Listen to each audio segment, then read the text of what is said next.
आज मुस्लिम लीग नून की सीनियर रहनुमा मरियम नवाज शरीफ साहबा ने कुछ बड़ी जूमैनी बातें की हैं। उन्होंने कहा कि कहीं ऐसा ना हो कि सेनेट के इलेक्शन के दौरान ही इमरान खान के खिलाफ तहरीक अदम एतमाद आ जाए। और उसके अलावा जो उन्होंने आज वज़ीराबाद में जलसा किया उसमें भी उन्होंने बड़ी अहम बातें की हैं, उस पर भी हम गुफ्तगू करेंगे। हमारे साथ मौजूद हैं जनाब शाहिद हक्कान अब्बासी साहब, साबिक़ वज़ीर आज़म।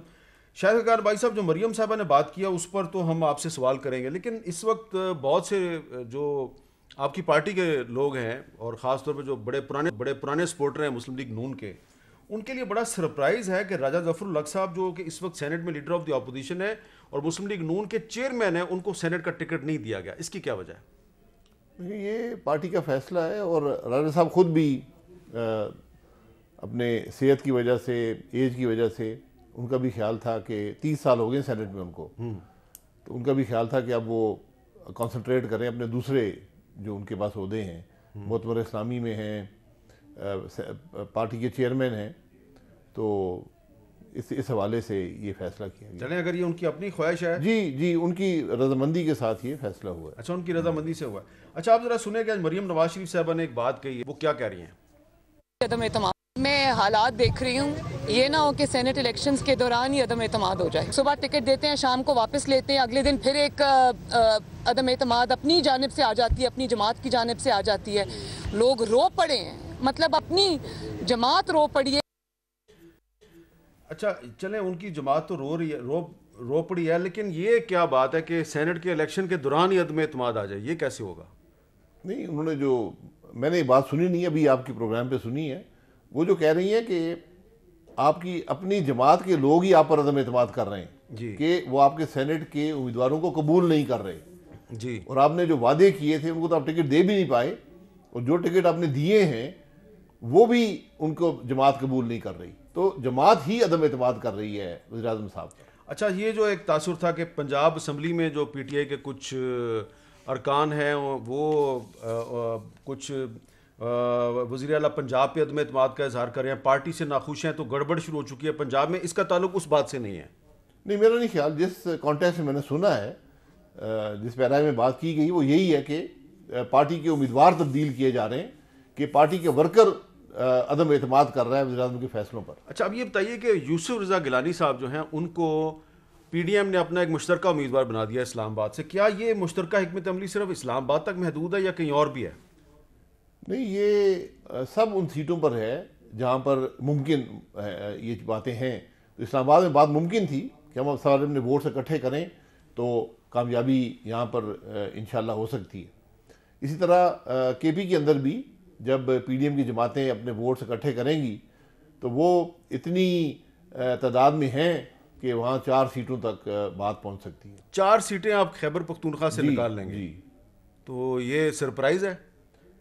ये सरप्राइज नहीं। अब नंबर्स को अगर देखें, तमाम जमातें जो पीडीएम के अंदर हैं उनको देखें तो नंबर वही हैं कि जिससे 4 सीटें निकल आएंगी। अच्छा, अब अगर यूसुफ रज़ा गिलानी साहब जो हैं वो अगर सेनेट की सीट फर्ज करें जीत जाते हैं तो इसका क्या मतलब होगा? फिर उसके बाद फिर आप उनको चेयरमैन सेनेट बनवाने की कोशिश करेंगे?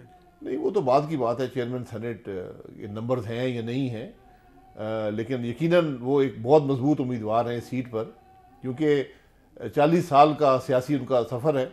वफाकी वज़ीर भी मुतअद्दिद दफ़ा रहे हैं, स्पीकर भी रहे हैं 5 साल, 4 साल वज़ीर आज़म भी रहे हैं, तो उनका अपना एक स्टैचर है, उनके ताल्लुकात हैं। तो हमें उम्मीद है कि लोग उनकी शख्सियत को भी देख कर और जो इस वक्त मुल्क की हालात हैं उसके मुताबिक बेहतर जगह वोट देने का फैसला करेंगे। यूसुफ रज़ा गिलानी साहब अगर सेनेटर बन जाते हैं तो क्या इसका मतलब ये होगा कि वज़ीर आज़म इमरान खान के खिलाफ तहरीक अदम एतमाद भी आ सकती है? नहीं, मैं इसको ये रंग नहीं देता। अच्छा, नहीं, बिल्कुल नहीं देता, क्योंकि ये सीक्रेट बैलेट है। तहरीक अदम एतमाद तो आपको 172 मेंबर असेंबली में फिजिकली, यानी उनको वहाँ पर जिस्मानी तौर पर प्रोड्यूस करना पड़ता है, वहाँ पर लाना पड़ता है। अभी हम असद उमर साहब से बात कर रहे थे तो उनका ये ख्याल है कि पीडीएम जो है वो यूसुफ रज़ा गिलानी साहब को इसलिए लेके आई है कि वो टेस्ट कर रहे हैं कि वज़ीर आज़म के खिलाफ तहरीक अदम एतमाद आ सकती है या नहीं आ सकती। ये उनका ख्याल हो सकता है, लेकिन तहरीक अदम एतमाद और एक वोट में बड़ा फ़र्क होता है जो सीक्रेट बैलेट से हो रही हो। आप ऐसा लग रहा है कि मुस्लिम लीग नून जो है वो लॉन्ग मार्च पर उसका ज़्यादा फोकस है, तहरीक अदम एतमाद जो है वो आपकी सेकंड नहीं बल्कि थर्ड ऑप्शन है?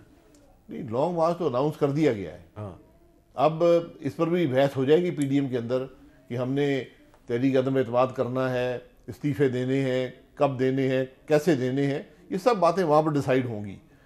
लॉन्ग मार्च को तो ऐलान हो चुका है 26 मार्च। तो इसका मतलब है कि जो अगर तहरीक अदम एतमाद आनी है या कोई लाना चाहता है पीपल्स पार्टी या उसका कोई हमनवा, तो वो लॉन्ग मार्च के बाद ही होगा। जी देखिए, तहरीक अदम एतमाद डिस्कशन हो सकता है, पीडीएम के अंदर मीटिंग्स होती रहती हैं। अगर ये दलील हावी होती है कि अदम एतमाद करना चाहिए, उसकी टाइमिंग फिर तय हो जाएगी। वो अदम एतमाद 26 से पहले भी हो सकता है, उसके बाद भी हो सकता है, बशर्ते कि फैसला हो जाए कि हमने अदम एतमाद के रास्ते पर चलना है।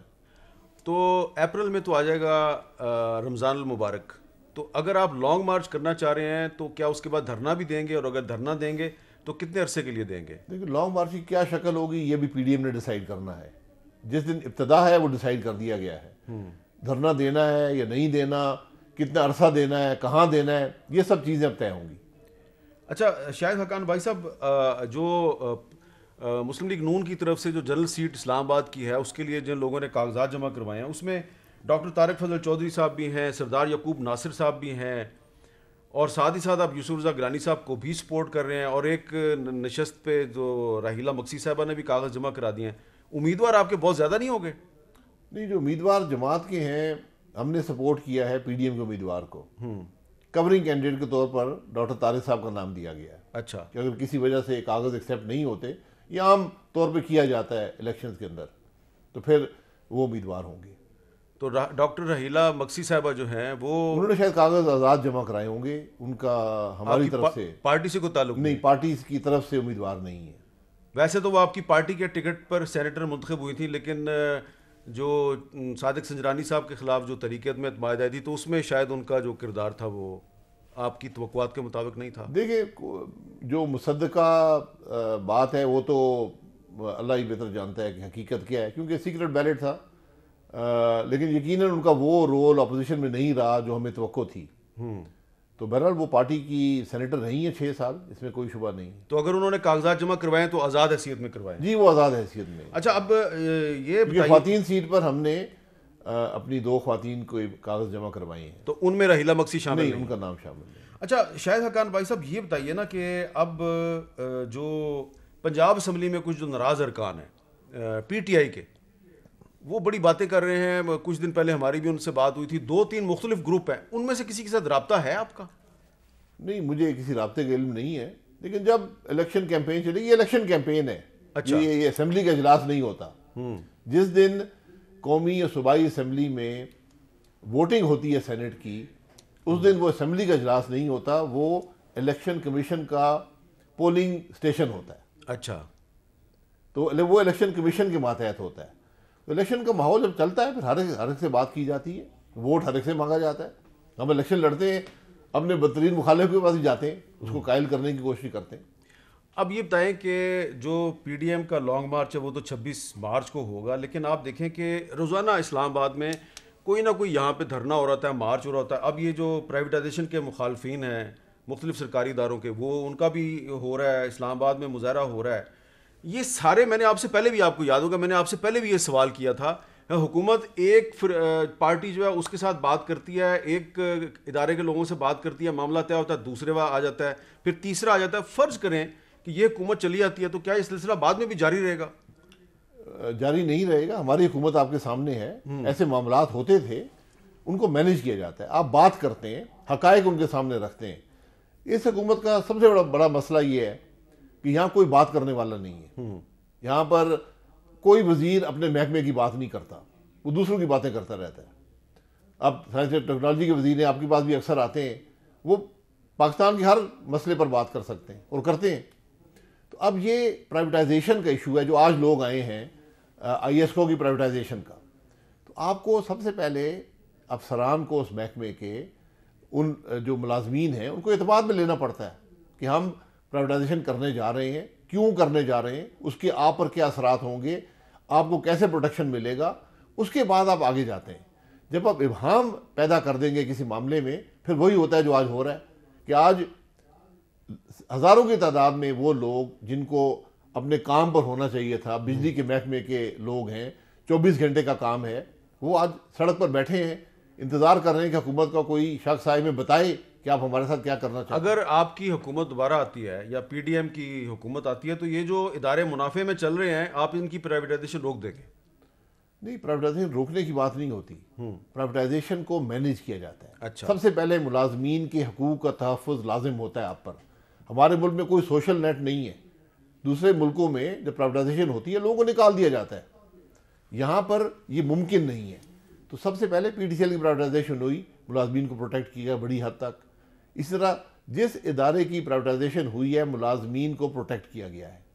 वो यहाँ पर इबहाम पैदा हो गया है कि भाई हमारा क्या होगा, हमारे हकूक़ का क्या होगा। लोगों की पूरी ज़िंदगी इस महकमे के साथ रही है, उनकी पेंशन का क्या होगा, उनके गोल्डन हैंडशेक्स कैसे होंगे, ये बहुत सी पेचीदा बातें होती हैं। वो बदकिस्मती से हुकूमत का कोई शख्स इन मुलाजमीन के पास ना गया है और ना शायद जाएगा, ना पॉलिसी बनाई गई है।